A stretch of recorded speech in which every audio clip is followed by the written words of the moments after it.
Ya, yang terutama adalah mencegah bunga rontok misalnya. Yang kedua adalah memperbanyak bunga.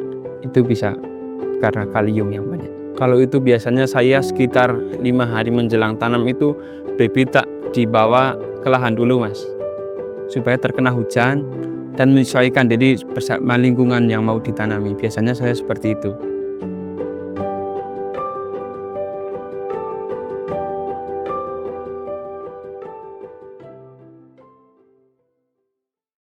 Assalamualaikum warahmatullahi wabarakatuh. Perkenalkan, nama saya Ardi. Alamat saya Binangun, Kecamatan Watu Malang, Kabupaten Wonosobo. Untuk saat ini saya sedang bertani cabai rawit merah. Untuk yang cabai yang saya tanam sekarang itu jenisnya cabai rawit merah tipe tegak mas. Keunggulan cabai rawit merah tipe tegak itu selain perawatan yang mudah, juga harganya yang lebih mahal dari cabai tipe merunduk mas. Saya bertani itu sebenarnya pemula mas. Saya bertani itu sekitar 4 atau enggak 5 tahunan. Kalau untuk pertanian saya mendalami dari sharing-sharing sesama teman petani dan juga belajar dari konten-konten YouTube sesama petani mas. Kalau untuk di lahan ini sebenarnya nggak begitu luas mas, paling cuma populasi 2000 pohon. Luas sekitar berapa meter ya, palingan itu sekitar 1000 meter persegi paling. Kalau ini umur sudah 6 bulanan sekitar mas. Panen itu di usia 90 hari setelah tanam. Kendala yang sering dialami yang pertama adalah Fusarium, yang kedua thrips, dan yang ketiga adalah Gemini virus. Itu sangat berpengaruh mas, apalagi kalau yang musim sehari panas, sehari hujan, itu wah Fusariumnya itu paling cepat menyebar mas. Kalau ini alhamdulillah untuk hama masih cukup terkendali, hanya saja ini telat spray berapa kali, jadinya waktu itu kan hampir 80% kena strip, tapi alhamdulillah sekarang sudah mulai sembuh dan sudah mulai berbuah lagi mas. Yang pertama adalah kohe ayam mas, yang kedua adalah pupuk dengan kandungan fosfat tinggi, dan yang ketiga adalah kapur dolomit. Basisnya ya kalau 1000 pokok itu minimal kohe kambing itu ya cukup 20-an lah, atau kalau enggak ya 15. Fosfat itu basisnya ada 50 kg per 1000 tanaman kalau yang saya biasa gunakan. Kalau mitnya kalau per 1000 tanaman itu saya biasanya menggunakan 50 kg. Yang pertama adalah yang saya letakkan biasanya itu kohe ayam mas. Kohe ayam dahulu, terus kita susulkan fosfat. Sebelum kita tutup menggunakan tanah, kita kasih kapur dolomit.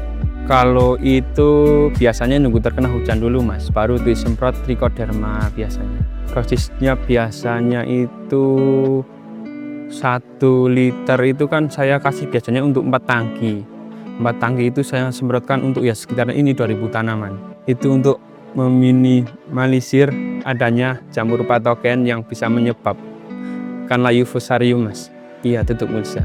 Kalau itu biasanya saya sekitar 5 hari menjelang tanam itu bibit tak dibawa ke lahan dulu mas, supaya terkena hujan dan menyesuaikan diri bersama lingkungan yang mau ditanami. Biasanya saya seperti itu. Enggak, biasanya nunggu 5 hari, kalau sudah ngapan baru dipindah tanah.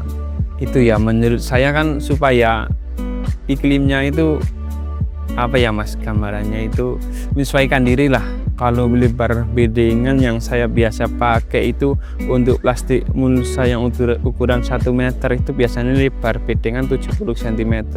Kalau ini 40 kali 50 mas.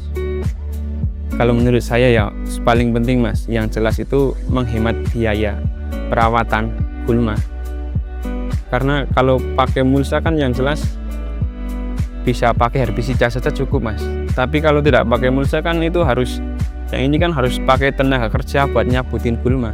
Kalau ini saya menggunakan mulsa merek DGW mas, yang ini sudah 2 kali pakai mas, ini yang kedua ya masih kokoh itu mas, bisa di apa namanya dipanjangkan gitu, nggak putus. Iya, kalau pupuk susulan saya biasanya kalau pupuk susulan yang pertama saya menggunakan KNO3 merah dari DGW itu, dan juga menggunakan pupuk NPK dengan kandungan yang seimbang. Per 200 liter saya menggunakan NPK seimbang itu sekitar 4 kiloan.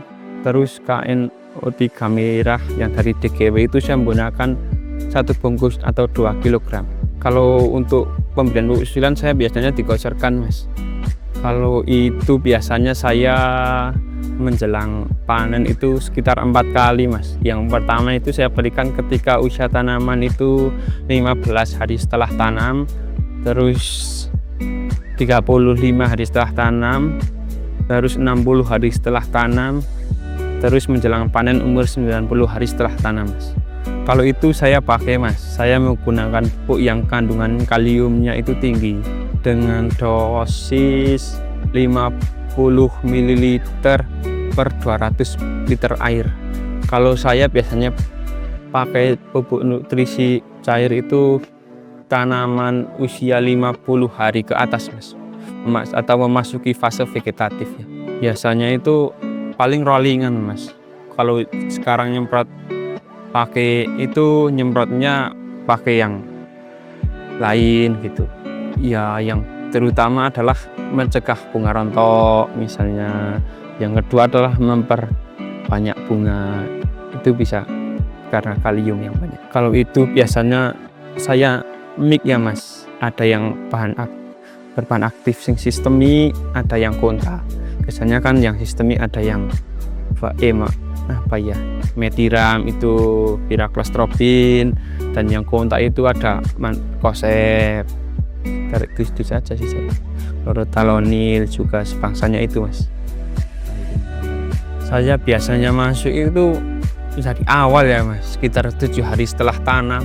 Enggak mas, kalau soal itu mencegah kan lebih baik daripada mengobati ya mas. Yang jelas saya itu biasanya interval 7 hari penyemprot. Itu yang tergantung pohonnya juga ya mas. Biasanya kayak yang pohonnya bagus itu bisa mencapai 1 kilo per pohon, tapi kebanyakan 1 kilo itu kurang mas kalau di sini. Kalau ini sekitar 2000 pohon, 2 ton lebih kayaknya mas. Itu dijual ke Tenggulak mas, Tenggulak terdekat biasanya. Oh iya, untuk budidaya cabai yang menurut saya paling diperhatikan adalah pahami dulu lahannya mas. Terus gunakanlah pestisida yang tepat.